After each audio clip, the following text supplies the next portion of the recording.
Sabi, what's that? Huh? Dove? Dove? Hindi ka pa naghihilamos na may mata mo.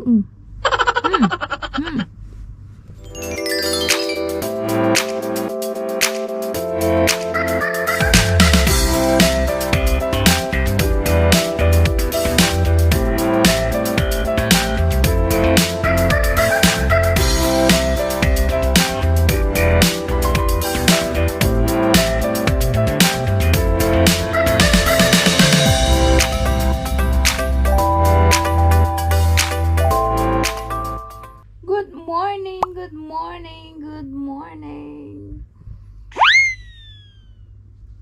Good morning. This is the day of sa likod ko, my God.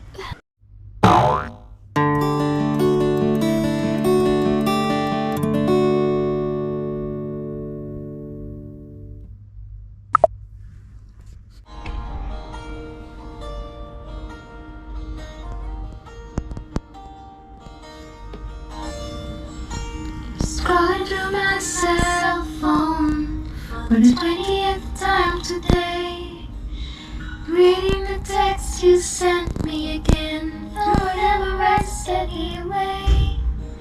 Was it afternoon in December when reminding you of the day when we bumped into each other? And away, maybe that was the biggest mistake of my life. And maybe I've moved on since then. 'Cause it's 12:51 and all my feelings gone. But I'm lying on my bed, thinking of you again. And the moon shines so.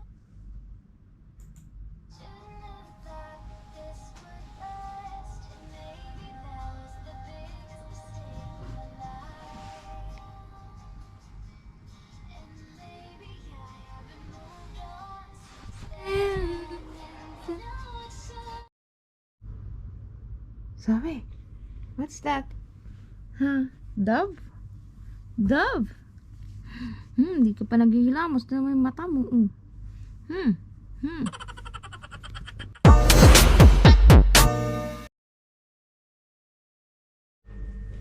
Good morning. Yes, still good morning. It's 11 tayo ng December 5. So, ayan mga loves. Ang hirap. Ang hirap mag-ayos ng kwarto. As you can see, magulo pa yung kwarto ko. Ayan. Yun pa yung mga kwarto ko. Sobrang gulo-gulo pa. Naayos ko yung setup ko. Actually, itong bed na to. Ayan, yung bed na to is di ko alam kung saan ko ilalagay. Pag ganito o pag ganyan.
guys dito sa aking kwarto. And pagpasensyahan nyo na yung nakasabit pa rin yan kasi hindi pa siya tuyo. And nagutom na yung aking puso. O diba, nagutom na siya. Sophie. Ayan na yung aking linis. So, ayan yung mga nakakalat. Andun yung akong laptop. Yun ang ating laptop. Favorite na hideout ni Sophie. And ito yung aking bed.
Just admit that you're just